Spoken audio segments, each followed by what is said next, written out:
How to invite someone on Discord server. Hello everyone, welcome back to our channel and today we are back again with a new video.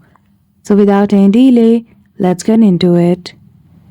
For that, firstly open Discord app, log in with your account details and go to the server in which you want to invite people.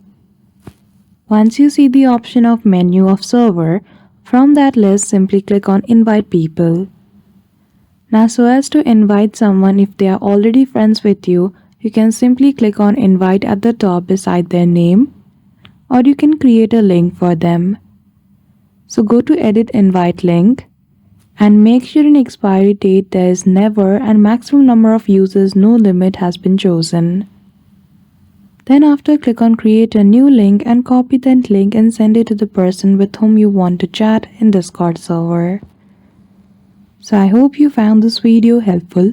If you did, don't forget to give it a thumbs up and subscribe to our channel for such tutorial. Thank you for watching till the end.